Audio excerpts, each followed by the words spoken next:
Hello and welcome back to the Duckpond Ace Attorney Investigations Book Club. My name is Ziggy, and we are here to talk about A Turnabout Forsaken, once again joined by Goomb and Allie.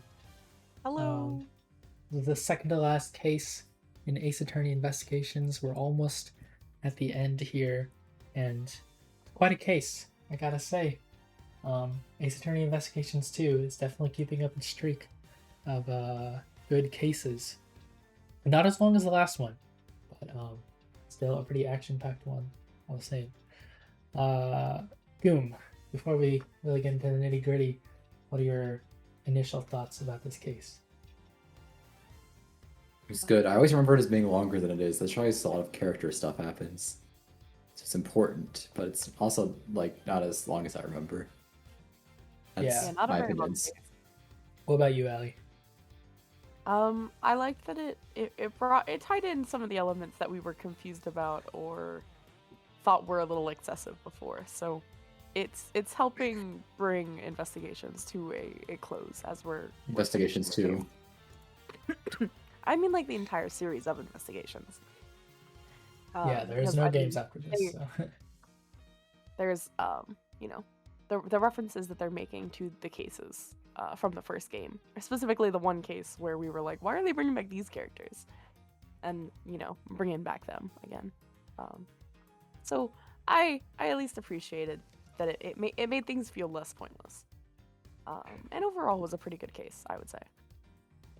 Yeah, for me, I liked the callbacks to previous Ace Attorney games, and I did think, as Ace Attorney Investigations 2 so far has done, they have used their references a lot better than Investigations 1 has.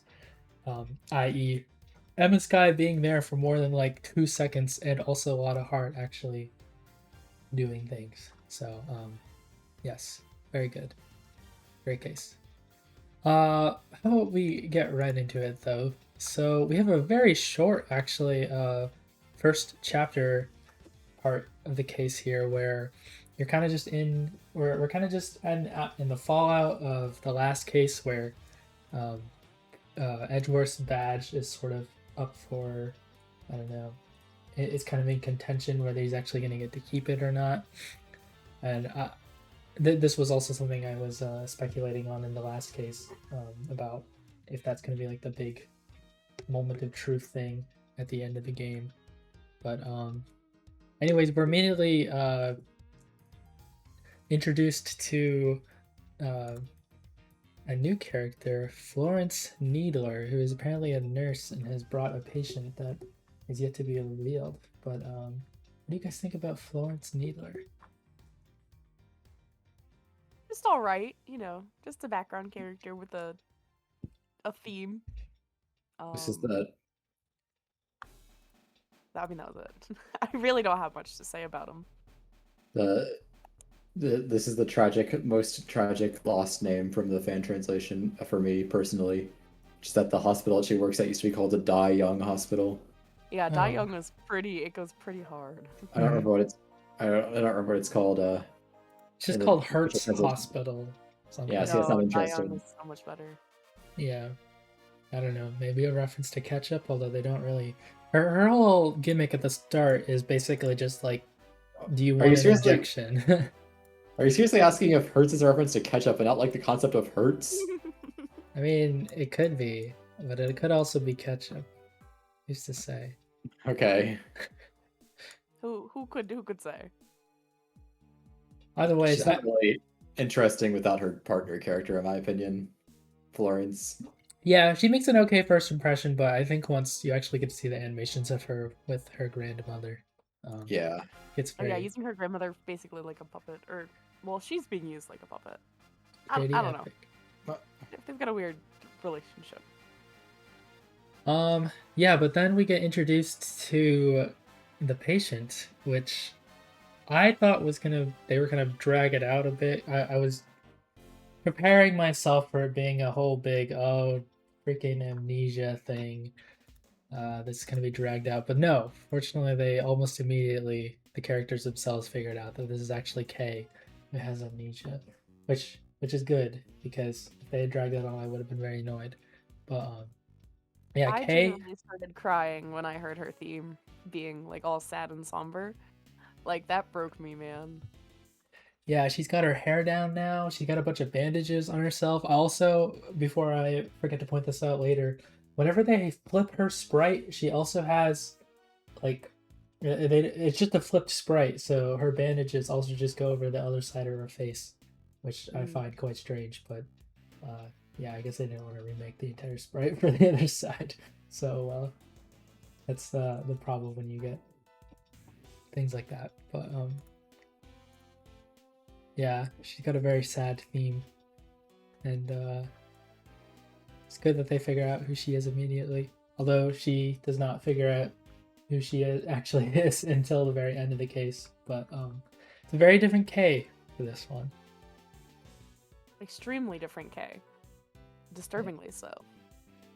They also immediately raise some questions, especially with the opening to this case that I kind of skipped over, where you see her on top of like the skyscraper or whatever, and then falling, and it's like, I'm pretty sure she could not have survived that, so something is wrong here. Even if she is a great thief. Maybe she's just built for it. You should have like that, I think, personally. Yeah, so that was something that immediately jumped out to me. She also shows up with a bunch of different evidence, so we kind of just get that all thrusted upon us, like the bunch of letter and things, and also the pamphlet about like the building that they're in.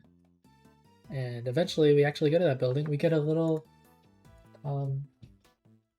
cameo, I guess, from no, sorry, not cameo. I don't know, whatever. We see Penny Nicole again from Steel Samurai Case 1-3. It's pretty neat. We also see that Ladybug kid, although he doesn't end up being in this case at all. So I don't know. I guess they're just really hyping him up for the next one. I expect him to be a huge character, but he's there for like 2 seconds and then gone. So oh well. But yeah, that means we move over to the top of the building and do a bit of an investigation here. I kind of like this area. I especially like it when it eventually turns to night. I think all the lights and stuff around it are pretty cool. I don't know. What do you guys think about like this, the top of the skyscraper area that we investigate? I think it's neat. I like that it's like used multiple times throughout the case in the various different ways with like the map and such. It was definitely an important what's the word? An important like scene setting in the plot. Yeah, I think it's used to that along with the stand that they have is used to pretty quickly establish that wherever she thought that she was when she fell It felt wasn't very exactly like right. it was so simple that it felt so immersive, especially that's terrifying still that they do of what Kay like sees before like what she's trying to remember with the red coat on the other side of the stall. And it's like, man, I feel the confusion and the fear of being on top of the skyscraper. And I don't know, I could definitely feel her emotions. Poor baby. I felt so bad for her. Definitely felt like a repeat of the case where Maya got kidnapped. Where your goofy little sidekick is all of a sudden super duper traumatized, and everything is so sad. I do think they were trying to go for a bit of that same sort of thing here as when the case that Maya got kidnapped.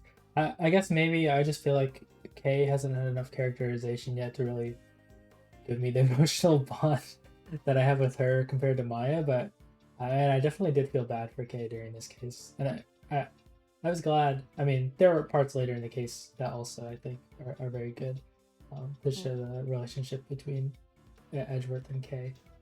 which And it fills the same job of like pulling the emotional strings of the main character, Edgeworth or Phoenix, back then, and trying to push them into more character growth. And we do see a lot of that with Miles throughout the rest of the case, and giving up his badge and such. yeah. All for the sake of helping Kay and helping her case and proving her innocent later on. Even if Kay has like amnesia throughout this entire case, I do think it does a lot for helping develop her character a bit more, I guess. She has so much gratitude for Gumshoe and Miles helping them, or helping her rather. Yeah. Which I thought is super sweet. Like she's such a sweet character. Well, anyways, if that's all we have to say about this first part, you basically just have that testimony with Kay, just a single one. The famous amnesia testimony. Yeah. You have to remember and press the information out of her amnesiac head. But it's immediately interrupted by an announcement that a body was found in the building because this is Ace Attorney Monokuma game. comes on the PA and goes, "A body has been discovered. Exactly. Everyone head to the 50th floor." And they reveal that the victim is Kay? What the heck? What a cliffhanger. This is like the most incredibly pointless part of the case for me because I have no idea why they decided to do this. Yeah. Yeah. I thought I was very surprised at first. I was like, man, they got a great cliffhanger for this here, but I mean, Yeah. going into the next part, it's immediately I guess I kind of just wanted to do that for fun. Didn't really mean anything. Yeah, it's a really baffling part of the case for me. I'm just like, okay, every time I play it, I'm just like, oh yeah, this happens. Yeah, it's okay though. I mean, the ending to this next part is a lot better of a cliffhanger in my opinion, and we'll get there in a second. But basically, they go down to investigate and figure out what happened. We see that the body immediately is not Kay, but is in fact a random woman that we still don't really know. Yeah, thank goodness it wasn't actually Kay. I got a little nervous. Yeah, and we get to introduced to Florence Needler's grandmother. In the official translation, at least, her name is Hilda Hertz. Hilda Hertz. The director of Hertz Hospital. It's also Southern in the official translation. But it's hard to tell because she only talks through an interpreter. I see.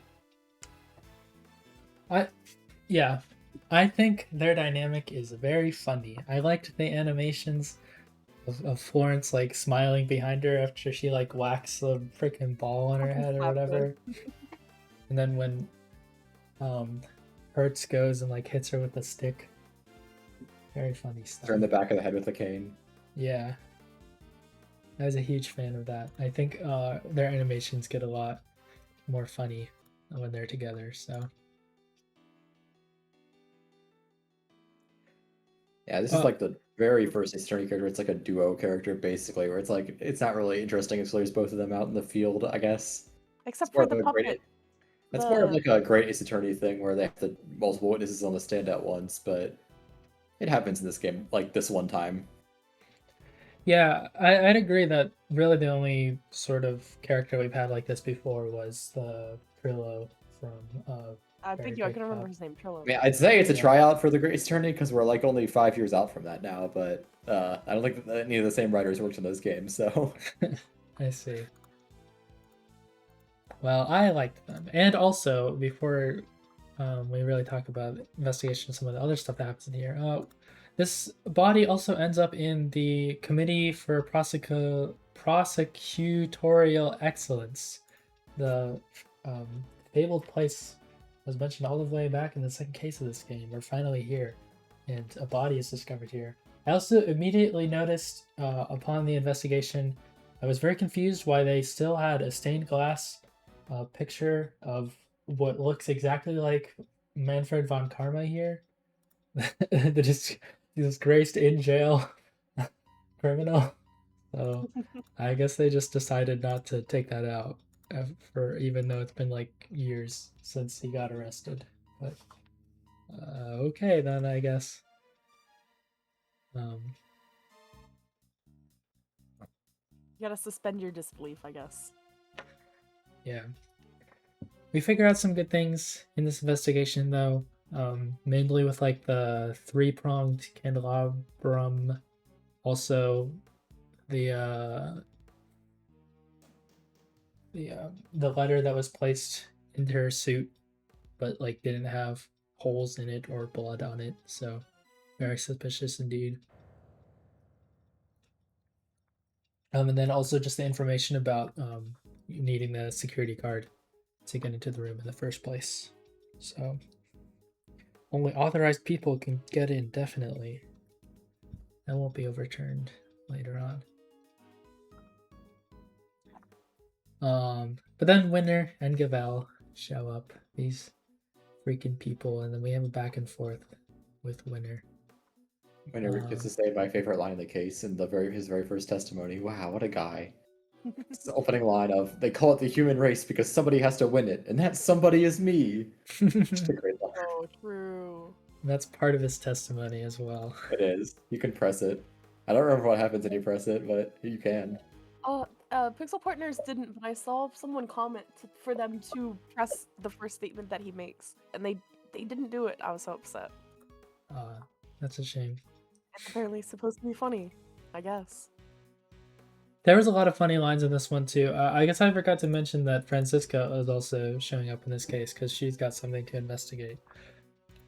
And I was very satisfied with her interactions with Winner. I was really looking forward to that because she is a very no-nonsense kind of person, and Francisca hates him. he is a very all-nonsense kind of person. So Yeah. just seeing them interact was amazing. The comment about the pecking order. I don't know if that's how it was translated in your version. But Edgeworth says something about, like, I guess the pecking order has been decided. And I was cackling. They probably said something online. The line of the case. It's just like, yep, no, that's exactly how I expected it to happen. And she just starts whipping him, and he's like, oh, okay. But then he still doesn't actually learn anything. He's still just as stupid. I don't know. Very little character growth for this guy, I guess.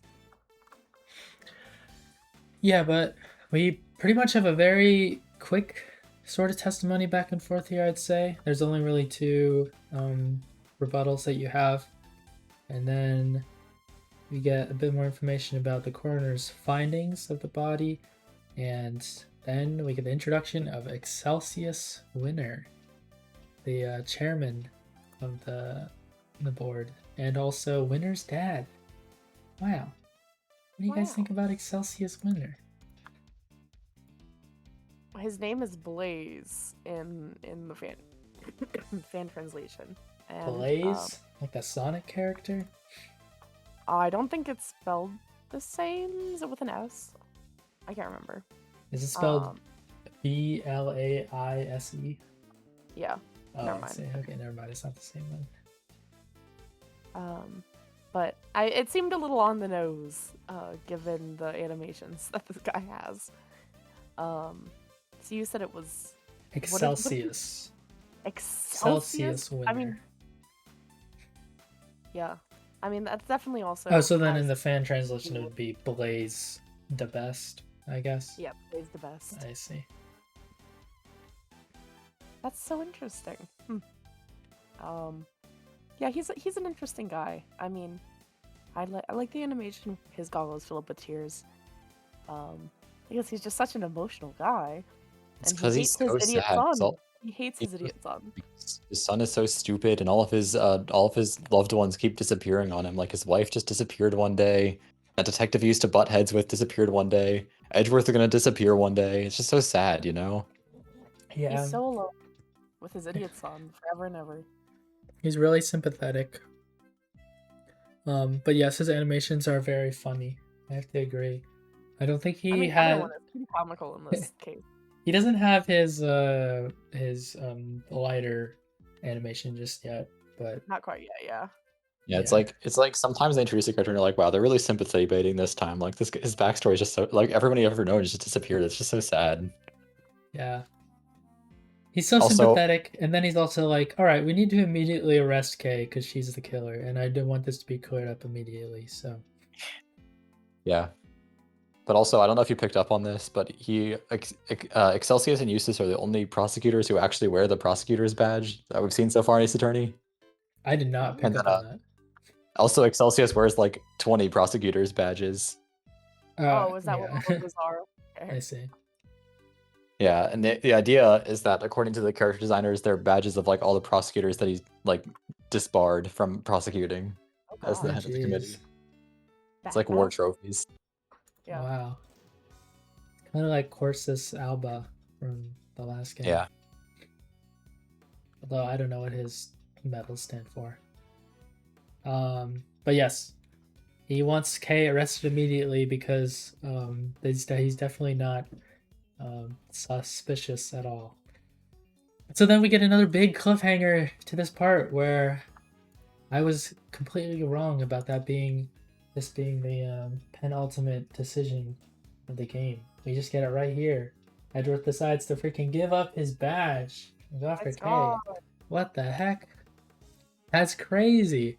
And then Kay takes off, and then Edgeworth takes Scott off, and then yeah, that's the end of that. But wow, I thought that was a way better cliffhanger than the last one. It is.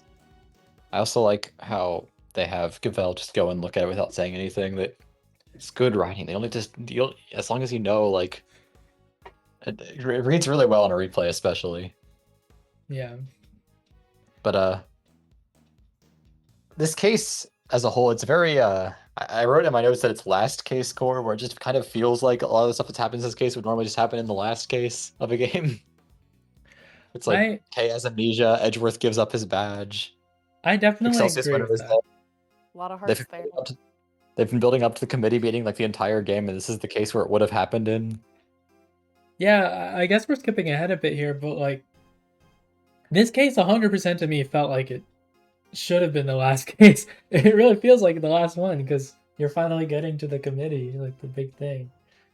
I guess really the only thing missing from this case is jumping ahead, of course. There isn't really much learning from Winner at all from what I expected, so I kind of expect that. Like that's the only other thing they really have to wrap up. So kind of what I expect the next case to bring, but yeah. Well, there's also the other thing that they explicitly say is the missing, unexplained thing in this case at the end of the case. Well, yeah, the two, but I guess for the current characters, that will be addressed. Yeah, hopefully addressed. But yeah, that put up would literally end the case like going, "Wow, are you sure we get an explanation for this?" and not explaining it in the last one. That would be crazy. That would be pretty bad. But I have faith because the writing in this game has been very good so far. So, yeah. Let's see though. Moving on. Edgeworth isn't able to find Kay, and I guess we just go back to the building now. This is also where we first see it at night. I think the background looks very good. I don't know why the background just kind of stood out to me for some reason, so I wrote a note about it. That it at night looks very nice. There's also I think this is the point where we meet up with Fender again and we start working with him. I guess we're more defense attorney now than we've ever been because we don't even have a prosecutor's badge anymore. But we go around, do investigation on here. We get that sick CG of the news camera that refuses to show half of the top half of the big building for some reason. I don't know why. Well, the implication in the games is that they're fine to be on the roof even with the news because it's too dark for them to be seen. So they could have just put it in shadow. I see. I thought they were kind of explaining it like the news crew was more focused on showing the floor where the prosecutor committee was. You can examine the roof in the news CG, and Edgeworth goes, "Wow, it's a good thing it's so dark out." Basically. I see, with all these freaking lamps and things lighting up. Oh well. But basically the big thing we learned from this is that there is a secret 51st floor to the building that somehow... Yeah, it's hidden behind the incredibly obvious trapdoor on the roof. Yeah, that you can actually see in that first investigation of the very case. So. Yeah. I think they probably should have tried to hide that a bit better, or made it just like invisible for the twist to work better. Yeah, I'm not really sure. It would have been a bit harder though, I guess, to explain how Kay fell down it or whatever later on. But I don't know. Maybe that's why they felt they needed to make it obvious. But Well, she didn't actually. She never fell down the trapdoor. I don't think. oh, look, it's been like a She, week since I did this case. Okay, I'm gonna you get just some think she did for points wrong. most of the case after this point. Where I'm kind of jumping ahead here a bit, but at the end, when you're like piecing together her memories after she gets them back, she says that she passed out at Gourd Lake, not at the roof. Oh, yeah, that's right. And then she passed out again on the roof, but that was separate. I thought she passed out on the roof again and then fell down. I don't know. I mean, she has injuries. No, what she doesn't actually have. She's not actually like heavily injured. She just has amnesia. Florence just covered her in bandages because the nurse is supposed to do. I see. Okay. She's Maybe such a good that's nurse. why she has bandages on both sides of her face. In the freaking True. streets. Okay, in-universe explanation then. There we go. But I think she passed out a second time when she saw the victim die, basically. I see. Always passing out. But anyways, just before this section is done, because literally all this is an investigation, and that's it, just to teach you about the 51st floor. Emma Skye shows up again. Wow. She's here.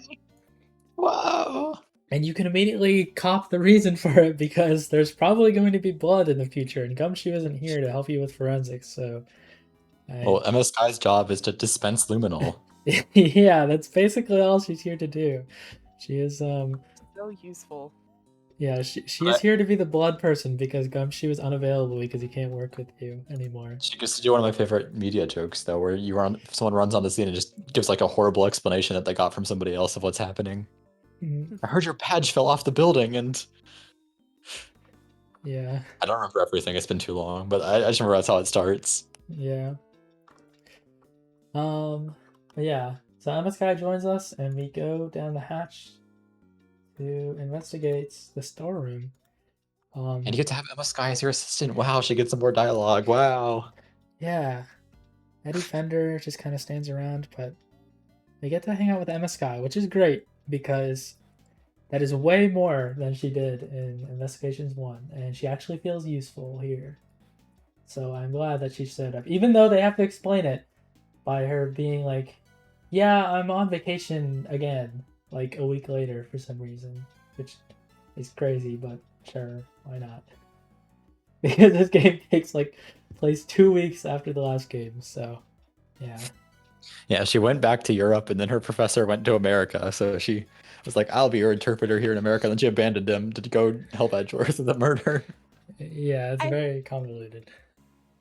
It is kind of important though to him in his like debating whether or not he wants to be a prosecutor or a defense attorney, because Emma's older sister Lana was his former boss, you know, and like I don't know. I feel like it's all very poetic in the way of like having him reflect on his previous experiences. So even though Emma does feel like out of place in that way, in the terms of like this is an Edgeworth story, I can understand it. I just remembered one thing that I was thinking about throughout this case in regards to like Edgeworth and Emma, whereas to me sometimes it feels like they kind of just write Emma in a way where it's like she's been friends with Edgeworth, kind of just because if you played like Ace Attorney 1, the shoot, I can't remember the name of the case, but like the very last one that they added in the DS version where you interact with Emma. It's kind of just like they built her character based off of the interactions Phoenix had with Emma, and they kind of just imposed that onto Edgeworth a bit. It feels like, I don't know. Maybe it just feels like to me Edgeworth and Emma are a bit too chummy for people that maybe didn't interact that much in that case, to be honest. Yeah, but they would have had history with each other. You know, they would have interacted previously and been familiar with one another. I guess so. It just feels to me a bit like they sort of have a relationship that Phoenix But they and haven't Emma really would have had that I don't think Edgeworth and Emma would have had. But just Emma definitely likes Edgeworth more than Edgeworth likes Emma, considering that she has like She's a a big, crush on him. yeah, she's a big fan. yeah, I guess so. I don't know. I mean, that's not a huge deal. I would rather Emma actually like be like Emma, not I don't know, act like Emma, I guess, compared to just like not. But it's just kind of a minor thing. Anyways, I mean, immediately in the storeroom, we see a bunch of references to past Ace Attorney games, and also cases that happened in the investigations games. One of them being like the little baby Steel Samurai from the last case of Investigations 1. Also, all that evidence. A bunch of evidence from that case as well. Did you examine the Iron Infant, by the way? I did, yeah. Edwards gave That's like gave one some of the great funniest lines. Yeah. Edgeworth just like goes into like a 15-minute long like essay to the Iron Infant about the Iron Infant to just himself, and then Emma just like snaps him back to reality. Yeah. And then there's another Steel Samurai like memorabilia you could look at on the mask shelf that makes Edgeworth's opinion of Emma rise because she compliments the Steel Samurai. Yeah, I took the screenshot of that one. He's like, "You've just gone up in my estimation, Emma." So, Yeah. that was great. Edgeworth and the Steel Samurai is truly the not opposite of Doom Tiaoui. I really loved how we finally got the return of that freaking crazy desk that Red White had. Of like the gold people holding up the desk or whatever. I like that was there. I mean, it had no bearing on the case at all, but pretty cool.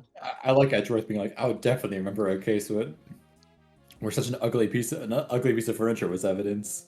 Yeah. Because he's just like, this is not from one of my cases. Yeah. But yeah, we pretty much just go around searching in this area. I mean, it's pretty obvious immediately what all these numbers are here for. It's just like prices. Seems like there's been some shady stuff going on in the committee.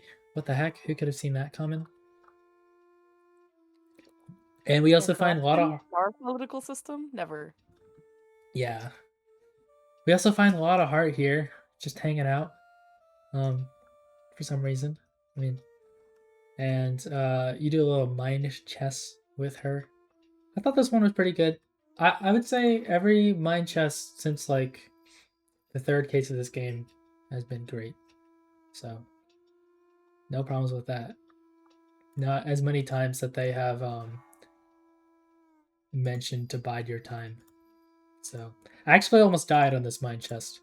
I got one thing wrong and it took out like a huge chunk of my health bar. So I had to be very quick about things to make it back. But that was pretty cool. That's good that they give you a challenge. Yeah, I would hope they would because this is like the second to last chance they have to actually do any mind chests in this game. So, oh well. Hey, maybe Apollo is like, you know what? I always thought talking to people was like chess. I'm Apollo Justice. Yeah. I'm sure you can't mind prove chess it's only in this game. Aside from the fact that I probably have said that before. That's true. I can't. It could come up in a random future game that I never played, but I'm sort of doubting it. I don't know. As a Japanese man, I love chess. My name is Ryonosuke Naruhodo. Okay.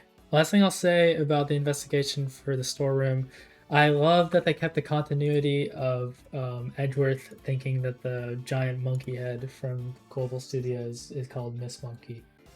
Yeah. He still got that wrong. He also thinks the Alfred statue from literally like 2 weeks ago is called the Alfred statue. Oh, I didn't catch that one. Basically, Edgeworth's memory is perfect and can be trusted. Yeah. I like to think that Edgeworth like looks back on Turnabout Sisters and was like, man, remember when I saved Maya from Red White? Yeah. You probably would do that. Anyways, we go around and find a bunch of blood in here as well. Just some indications about where the killer could have gone, where the body could have been hidden, also where blood could have appeared from.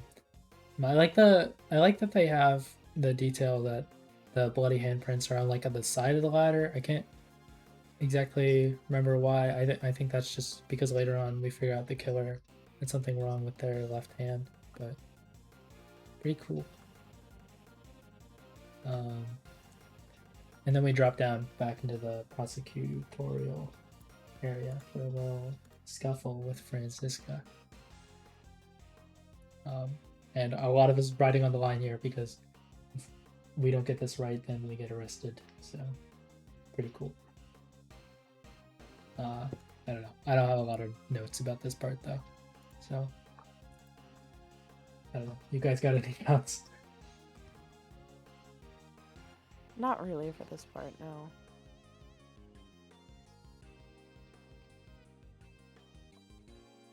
No, not really. If you had gotta have the Edgeworth and Francisca argument at some point in the game, I feel like. Yeah, that's fair. Well, either way, You know, I do like Francisco being all angry at Edgeworth that he gave up his badge after like this is like a year after he like basically convinced her not to do the same thing in Justice for All. Yeah, like, dude, come on. What the heck? he's doing it for a just cause, though. For the truth, see? Well, anyways, Kay decides to remember something and then is arrested. So, and then I think this is also the part where you're put in jail. So you have to be in the stinky jail. Edgeworth is in jail cartoon. Yeah, they probably didn't even cover up that hole that one guy dug in the case way back when. Forget his name, the boxer. Whatever. You get all your evidence taken away from you, though. I think besides like the little pin, Atagarasu pin. It reminds you of what you're fighting for. And then The truth. Excelsius Winter shows up, and you have a mind chest with him. I thought this was kind of weird. I was kind of like, I don't know. He really seemed to just want to get this moving along. I don't really know why he'd spend so much time talking to you, but He's easily rage baited. yeah, I mean, apparently, he really wanted to get this case going, but it was just like, you know what? I'll just stand by here and talk with you for like 30 minutes. Yeah, have you one by one. I do go like through the how, arguments. I do like how at every point at Mind Chest you can say K is innocent. It just kills you every time. It just does damage. Yeah, Except at the very end. yeah, they really build that one up. I think this was also around the point in the case where he starts having his little animation with the lighter. I was like, yeah, that's probably going to be burned off at some point, isn't it? So things were starting to fall into place for him to be the big bad. I mean, I think at this point it was pretty obvious that he was the big bad, seeing as he put you in jail, but... And with how much he was really insisting that it was Kay, you know. It's like, yeah, alright, this guy, he's a little evil. Yeah, I said, I'm looking forward to Wiener burning all his hair off. And I was not disappointed when that eventually happened. Yeah, he hates his idiot son. I mean, what more of a reason to be the bad guy? Exactly. But then we kind of fast forward here to the committee meeting where Miles's badge is on the line, I guess. I don't even though he already gave it up. Don't exactly know why they're still holding this, but It's gonna like blacklist him off of being a prosecutor, I guess. yeah. They kind of explain this for being like, we want to clear up all of the issues with Kay being guilty. So if you have any objections, we'll try to strike them down to make sure it's 100% good before we banish you into the Shadow Realm. I was kind of hoping that they would maybe have more interesting committee members, but it really is just a case of, wow, can you pick out who the main characters are from the lineup here? Yeah, we can't be bothered to design more characters. Yeah. I mean, it's the second to last case, so I guess I can't fault them too much. I mean, they have designs in the current version at least. They're just not really real characters. Yeah, they're pretty generic. Not the worst thing in the world, but yeah, this whole part is basically just about going at it with Cavell. I guess earlier in this part as well, she just visits you in the visitor center at the holding place and starts to randomly show a change of heart, I guess, for some reason. Yeah, and you just have a big back and forth with her.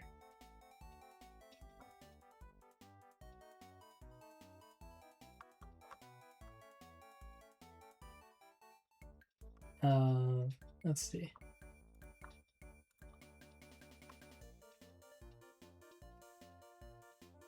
Basically, the findings from this whole thing you get at the end is that the coroner's findings don't really match up because freaking Florence was translating wrong. What the heck? There was some grandma miscommunication. Can't believe it. I mean, is it really miscommunication if it's done deliberately? Well, they call this, they have the rebuttal called a so-called mistake. So, but yeah, it's deliberate twisting of the facts, much like the twisting of the facts or the autopsy back in the case just before this one in the past.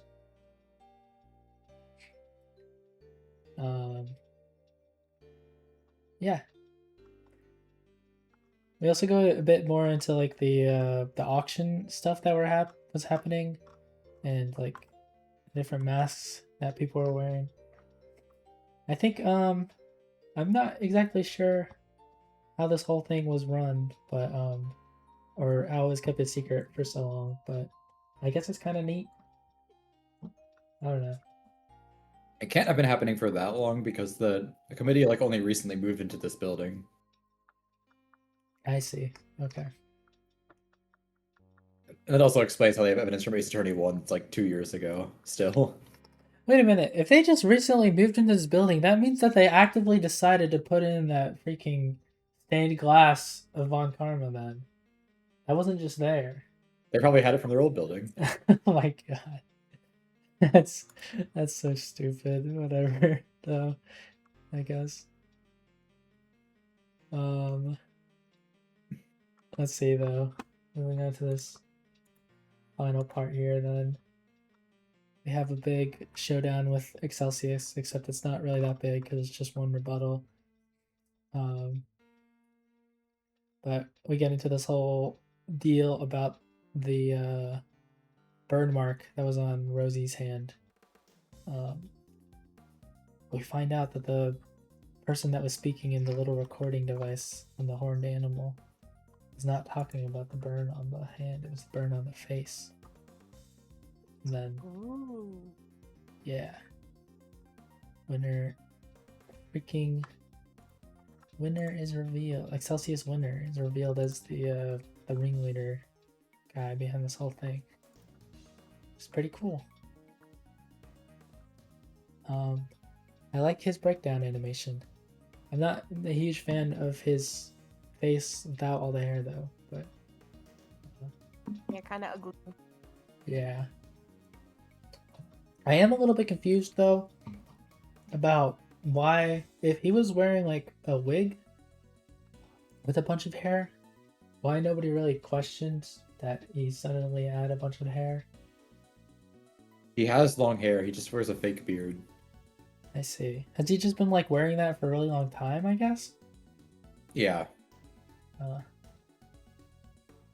well. I believe that's the idea. And then he just doesn't always have it on at home. And he probably just tells Eustace that it makes him look more professional. He just goes, okay, whatever you say, Pops. That's probably true. Yeah. And yeah, and we basically expose him, and And we're the Kay, winners. yeah, of the day. Kay suddenly remembers that she is. Yeah, and nothing bad happens to Eustace. I don't remember Yeah. that. No siree. Yeah. So basically, this case wraps up with Gavel suddenly helping us for some reason. Now she's like a good person. She just decided to have a change of heart, I guess. She's been so fed up of working with the best this whole time with Sebastian that she's like, yeah, fuck it. Fuck this guy. Fuck his whole family. I'm with you guys now. It's actually the same twist they did with Lang in I3, where he was actually investigating Amano this whole time. Behind the scenes, she's been investigating Excelsius Winter for corruption, and she recognizes a chance to take him down right now. Yeah, I guess so. That's also why in the argument that you have with her at this point in the case, she's constantly like, "Oh, haven't you been looking into this? Isn't there this other thing you should be looking at?" And she's purposefully extending it so that she can get Excelsius enough rope to hang himself with. Yeah. Because if there's one thing she's been learning how to do this entire game, it's manipulate winners. That is her job. She has been doing a lot of that. And we kind of just leave Eustace to like, I don't know. He's kind of like, oh, my dad is evil. Oh. We don't leave him anywhere. His dad, when they start talking about the scar on the conductor's chin, Excelsius like just beats him down. He's like, your entire life was a lie that I paid for. You're not a genius. Your professor's just easily bribed, and you're an idiot, and I've always hated you. And then he runs out of the room crying, and that's the last we see of him. Yeah, kind of a sad ending for Eustace. So I think it's good that they still have another case left. I really hope they can follow up on him. Redemption arc. Yeah. I do think there's one characterization thing that I think is a bit at this part, which is that Gavel says that Eustace tries harder than anyone else, and so she's sympathetic towards him in this moment. And I'm like, I think she can be sympathetic towards him and not have that sort of line, because like he obviously does not try harder than anyone else. I've seen him in the past 2 cases. Yeah, he kind of just leaves a lot of the work to other people and then claims the credit. I don't think that's... I don't know. It's kind of a misplaced. We want you to feel more sympathy for Eustace. Yeah. I think it's a misstep. But you could feel like he does obviously care. He just doesn't really know how to do things because he wasn't taught properly. And he wasn't taught properly because his dad didn't care, and he basically just paid for no one else to care too. And not only was he not like taught properly, but he was lied to and being told that like he was doing fine when he was absolutely not doing a fine job, you know? Yeah. That false confidence really bites you. They lead a bit too hard into his stupidity, so it's a bit hard to I don't know. Agree with Gavel that he's actually that useful in the end. But I don't know. I mean, I think it's a line that's inserted to make both of them more sympathetic ultimately, and like I don't really know if it has a place in the ideal version of the case, if that really. But it's not just a gripe I have. It's not like a major, oh, this ruins them. No, it's just a. I don't think I would give up Eustace being stupid for him to at least be a little bit more useful in the other cases for that line. Oh yeah, I'm saying cut the line. I'm not saying cut his other characterization. Yeah, I like him more as like a funny guy, but that can maybe eventually be useful. But he doesn't have to be useful before. They have been useful. I mean, giving you a point of contention and a point to continue the conversation by being such an idiot, it makes you look smarter. Also, I like Francisca coming in to interrupt, doing like the extra thing where she comes with evidence last minute stuff you already figured out. That's really funny. Yeah. You see, she died from the head wound. The autopsy report, Edgeworth, it's been changed. And then she yells at you for not telling her before she arrived. Yeah. So now she looks stupid. It's such a good callback. Oh well. But yeah, the case ends. We give the promised notebook back to Kay because that was the whole reason that she wanted to get back in the first place, I guess. And we get it. No, none of that happened. Those letters are fake. The K letters. The K files are fake. Don't believe what they say. We still give it back to her, I'm pretty sure. We do. Yeah. Okay. Gavel gives it to Edgeworth and is like, this technically isn't really legal, but Wow. It How the could have mighty it. have fallen so fast. Just willing to skirt the law. And then we get a call from Shelly the killer, and he's like, everything's going according to plan. Wahaha. So I'm sure that won't have any bearing on the next case for sure. What he says is that he basically is like, I want to, you letters aren't real, Edgeworth. Remember that the letters The letters are real. are not real. The ones that Kay and Rosie had from each other were forgeries. They were Wow. fake. Of course they were fake. But yeah, that's pretty much this case. That's the Turnabout Turnabout. Forsaken. Forgot. A Turnabout. No, A Turnabout Forsaken. Not a Turnabout. Oh, is that a reference to Forgotten. how Celsius is Canadian in the fan translation? I forgot the turnabout. It could be. I don't know. Because he said A, Hey. A Turnabout. Yeah, that's true. Ah. I mean, I guess he could be Canadian. I don't know. Miles? No. The dad, Oh. Celsius. Yeah, he seems like he'd be Canadian. Yeah. Well, anyways, that's the case. Pretty good, gotta say. Not a huge fan immediately of the amnesia plot, but I think they use it pretty well. And learning more about the committee and basically dismantling them in the end was pretty cool. Very great scene with Edgeworth giving up his badge. Although, I don't know, I just don't see as much of an emotional connection between him and Kay as like there is with Phoenix and Maya, I guess, but it's still very good. I can't deny that. And yeah, just very solid case overall. I don't know. Any final thoughts from you guys before we maybe give our rankings for this one? It was a good case. I wish it was a little bit longer. To kind of just give it a little bit more depth. But I thought overall it was fine. I mean, the plot made sense, the story made sense, the settings made sense. I thought it was a fun use of like vertical spaces, going from the rooftop to the auction room to down below, and such. And I mean, the character development from like Edgeworth and having Kate forget her memories, I just thought that the character progressions were all really interesting to learn about throughout the whole case. So overall, it was pretty enjoyable. Yeah. And oh my god, I cannot understate how much like Kay's theme being changed to like a sad version made me like cry. Like, oh, that caught me. And I was surprised how well her like upbeat, goofy, like Japanese style, like ninja music just made such a good, sad, somber soundtrack. It worked really well. They like to make their reminiscence themes a remixing a character theme. Yeah. Oh yeah. What about you, Goomb?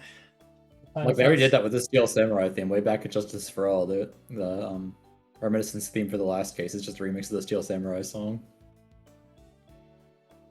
I see. Anyway, this is like, to me, this is like one of those rare times in State's Attorney where like everything gives way just for characterization to matter. Where the mystery isn't like super in depth or like really complicated. It's just like a thing happened and there was like a minor switcheroo with an accomplice. It's like pretty simple ultimately especially for a fourth case. It's definitely shorter than the last one too, but it makes up for that with just like really strong characterization and build up for the last case, I think. Yeah, I'm very excited for the last case. I can agree with Like, that. Interesting to discuss. It's one of those things where in my head when I'm evaluating the cases, I'm like, oh yeah, all this stuff happens in this case. I must really like it then because I like all this stuff. But then when I play the case as a whole, I'm like, oh yeah, it's good, but like, I wish there was more meat to the actual mystery and stuff like that instead of just the writing for characters. or whatever I'm trying to say. Yeah, like the biggest mystery is really just the extra floor, just above, holding all like the past case stuff to be auctioned off. I think once you find out that they're auctioning stuff off, there's kind of only a few people who could really be, and the most obvious is Celsius. So like, The man I in don't Yeah. know. There's not much of a mystery in terms of like who actually did it. He's pretty. The moment he's introduced, he's pretty antagonistic, and it's like, probably. And especially when he's the idiot's dad. I guess more of a mystery for me was whether this was actually going to be the case. There wasn't going to be some other character introduced, and this was just like a prelude to the big showdown with him in the last one. Because, I mean, as they've kind of been building up in this game, it kind of seems like the committee is like the final frontier of this game, but apparently not. It just gets wrapped up here. Well, mostly wrapped up here, I guess.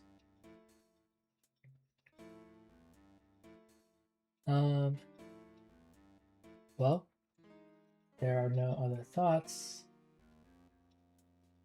I guess we'll move on to some rankings then. How about we start with you, Goom? What emotion does this case make you feel? So way back when we did case 3, I was like, oh, I don't remember which case is my favorite in this game, but there were like 3 that I was debating it for, which I guess I can say this is one of them. This is definitely not my favorite from the game, having just played it, or like 2 well, I won't get to how sausage is made, I guess, but having played it more recently, it's like, yeah, it's definitely not my favorite. There's just not enough to the mystery, but it still is a case that makes me feel creative, I guess. I don't really know how to use this emotion chart. I see. It's not as good as Connected, I guess. Which was I-2-3, if you don't recall. Okay. Try to keep that in mind. I don't know if I would say this case makes me very creative, but Well, I don't know. It's just yeah. How about you, Allie? What letter ranking is this case getting? I'm giving this an A tier just because I wish it did have more to it. It's not like a super duper main case, but it definitely had a lot of that like progression of the plot. All those things we talked about. So I put it above Investigations 1, the 4th case.